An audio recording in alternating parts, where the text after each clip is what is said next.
Good morning, everybody. Today's guest speaker is Chirag, our social media expert. I'm going to read a short bio on him. With a long history in operational infrastructure development, Chirag specializes in HR marketing and development designed to build Destination Luxury's online presence.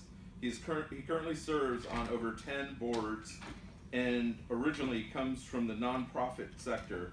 He has been recognized for his work from President Obama and in publications such as the Huffington Post, the Chicago Tribune, the Wall Street Journal, and Forbes. He just recently got back from meeting with Sir Charles Branson, right? Richard Branson, I'm sorry, I apologize. First name basis. Charles Branson? Sorry, you definitely got to edit that, I apologize. Anyway, without further ado, Chirag.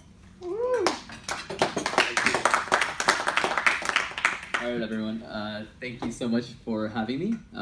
So, a brief background. So, I serve on I'm the COO of a company called Destination Luxury. It's a media brand that reaches about 10 million people a month. And what my specialty has been at Destination Luxury is really building up the social media presence. So, with that, my presentation is about how do you make money on social media, using social media.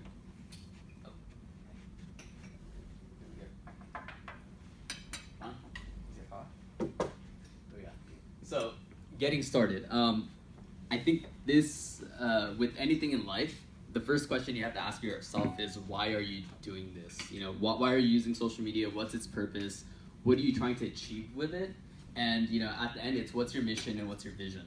You know, what you as a company, I think speaking to the crowd here, most people in this room are professionals, whether you're in banking and legal or another service provider, or even in insurance. What can you do, as your company, what are you doing already to service your clients, and how are you finding new clients as it is? Social media is really just another avenue for you to reach that end goal, and so you have to know what your end goal is in mind, and you have to know what your brand pillars are and who you are as a person, because that's how you're going to service and find and communicate with people on social media. There really is no difference between what you do in person and what you do on social media. In fact, social media just allows you to communicate with way more people, and that's pretty much how I envision it. So just keep that in mind, because you have to know what your goals and your mission and your vision is first. And mindset. So social media, it's really having that mindset. I mean, it's really, you have to have that same level of discipline, and the time it takes to getting physically fit, that's about the same amount of time that you have to really leverage social media to build up your brand. I mean, at the minimum, Adam does a remarkable job at building his social media presence. Adam, how Year and every a half. day? Year and a half to do it, and then every day probably an hour. Okay, But so an hour and a half over a year and a year and a half. But that's by yourself, right? that's just on his own. So he does that on his own, and that's the amount of discipline that you basically have to have if you really want to take advantage of social media and really build up your brand and find new clients and make money. So I'm basically going to show you how to do that. But just think of this: you have to go in with that type of mindset that you do have to have some level of discipline. And the reason why I say that is, you have to go in like you work out, right? So go in, but at the same time, you got to be like Neo. You can't get sucked into the social media matrix and get sucked in and watch YouTube videos or now Facebook videos, because it just live streams over and over again. And I've seen too many people do that over and over again. So that's why social media, it's all about having a mindset, because you have to be disciplined enough and you have to know what you're doing ahead of time, so you can go in and spend an hour, really leverage social media so that you don't get sucked in watching viral videos, which is really what we specialize in. So, so discipline, it's bridge between goals and accomplishment.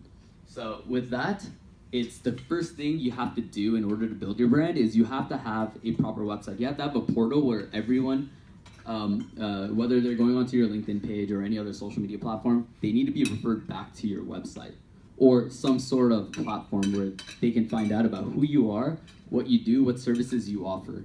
And that's really what the main website is for. So just have that in mind, because that's initially the first step. Then secondly, you want to make sure that your handles, so best example could be Ask Adam Torres.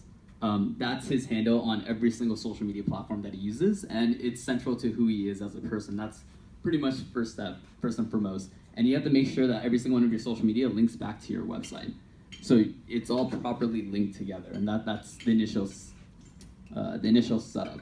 Now, how do you create content? And this is, I think, where most people get stuck. Nabil shared a really interesting website before. It's called answerthepublic.com. What that website does is it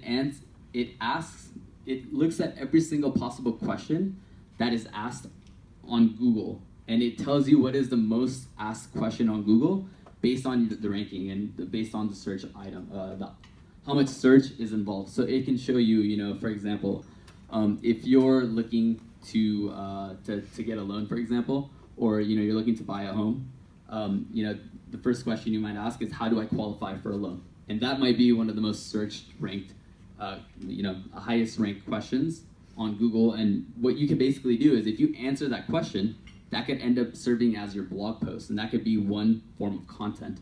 And that website has hundreds of questions. So basically, if you're just answering those questions and writing about it, you're basically already creating content on social media. And that's basically how you plan it all out. And the best way to do it is you take that one form of content, and since everyone here basically is a service provider, you answer that question once a week, and then you just post it up on your website, on LinkedIn. Take the exact same content, you just have to format it a little differently, and you can just go in and just tackle that and post that on your website, your LinkedIn, your Facebook, your Quora. And those are probably the 4 key social media platforms that everyone here probably wants to use, because that's some of the best resources for you to find potential customers. And the goal would be just to even get started, just do this once a week. It might take you 2-3 hours to write that one content piece, but even if you get started, all you have to do is just get started. And that's one of the best ways to get started, is answerthepublic.com, just to find what are the most commonly asked questions, and then just answer them once a week. And that's pretty much it. And lastly, the same way that we all had our networking event, we all chimed in conversations and we were listening and engaging, right? You can do that on social media, where people will have debates and you can provide a thoughtful comment based on what people are already talking about. So the same way that you network in person, you can also do that on social media, whether it's on Instagram or whether it's on Quora or LinkedIn or any of these other platforms. You really want to listen and engage others. And that's really the key to how you can build your brand and your business. Happy to open it up to questions. I know this it's very specific to what your individual expertise is. And I know there's a lot of rules and regulations with if you're in banking. So maybe this may not apply to everyone here, but happy to provide more insight on your specific industry. Yes. So let's say that you're in banking or another realm that is highly regulated. Do you see value in still building your social media brand with you as a person? So maybe you're not talking directly about your banking services. Absolutely. So probably the best example of this is, I have a friend who actually works at Goldman Sachs, and he's a huge basketball player. He loves basketball. That's his thing. And every single time he goes to a basketball game, he'll talk about whether it's Kobe or Michael Jordan, or he'll really plug into debates. He actually finds clients just debating about basketball, and even at different events. And he'll take clients to potential or to other Laker games or whatever games, depending on the city that he's in. So yes, the short answer is absolutely, because you get to actually be who you are online, and you can create a common theme. And the best part about social media is you can stalk anyone, and you can see if they have kids. You can see if what kind of car they have. You can see what type of clothes they wear, what type of brands they're interested in, and you can already figure out how to have that conversation with them to already build an immediate connection. And that's the best part about social media, is really it's stalking. You can stalk. Yeah, you can become a professional stalker and become a relationship builder. We call it due diligence.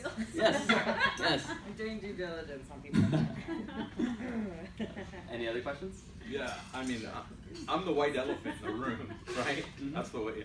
I heard that expression being used on a loan with me the other day, saying that I'm never going to get this done, right? I look at it as a challenge. So I'm starting to spend time on social media like you and Chirag have been talking about, and you're right. I mean, as soon as I get it up and running like Adam has, and create a following, it's going to be great for business. I see the value, but I have to spend time with it, which that's what I'm not good at, and I'm going to get good at it if I spend a little bit of time each and every day on it. Yeah. So good job. Yeah, the best way to get started is, you know, to create content, and I think that's where people get confused. Just figure out what people are searching, and just start answering those questions in long-form content. Right. You could basically get it outlined, and there's so many examples that I could probably even send you, or happy to send your way. That'd be great. Thank you. Yeah. So Absolutely. I think what you were talking about with your basketball story is kind of similar to what I think my situation is, which is I wonder if like you just have one focused presence on just what you do, kind of like Adam is just like that versus you know, what if you have a second career or you have To do one just to get it started, and you know, as you get more comfortable, as it becomes, you know, an everyday lifestyle component, and you're disciplined enough to do it, then yeah, absolutely, you know, feel free to take the time to create 2 separate accounts to really build it up. But you know, it's a case by case basis. So yeah.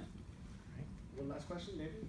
Yeah, so coming from the field of real estate, there's like 4 million real estate agents. What would you recommend in terms of differentiating yourself? Obviously, I know you talk about answering the questions, but if all, you know, a lot of other real estate agents are doing it, is there any specific angle, technique, style? Yeah. What I mean, your main thing is just connecting with other people through social media, right? So you can actually find individuals that are tagging homes on Twitter, on Instagram. There's certain hashtags that you could probably look up, and you could even geo-target them. So if you're in the surrounding vicinity, right? I think, what regions in LA do you service the most? So Los Angeles, downtown, Los Feliz, Hollywood. Sure. So then you can geo-target certain hashtags and find individuals and see what they're talking about when they, you know, maybe put hashtag homes, hashtag home buyer. And you can see what these individuals are talking about, and then you just start following. You just follow them. Maybe like one of their comments and see. Maybe you can see them looking at a home, and then you could even add your own perspective as an expert, as a real estate agent, and provide your insight on maybe there's certain features about the home that they don't realize that they should be aware about when they're researching it. So just add in a thoughtful comment. You don't even have to go in and push your sales. They'll naturally figure out, oh, like, why is he telling me this? Like, oh, I didn't even think about that. Yeah. And then they'll come naturally to you. They may follow you back. They may respond to your comment. And then you just have that same dialogue. You Just start going back and forth. going after your target. Yes. Searching for them. Okay. Yeah. Yeah, that's cool. Sounds like an inside tip. Yeah. Yeah. All right, give it up for Chirag, everybody.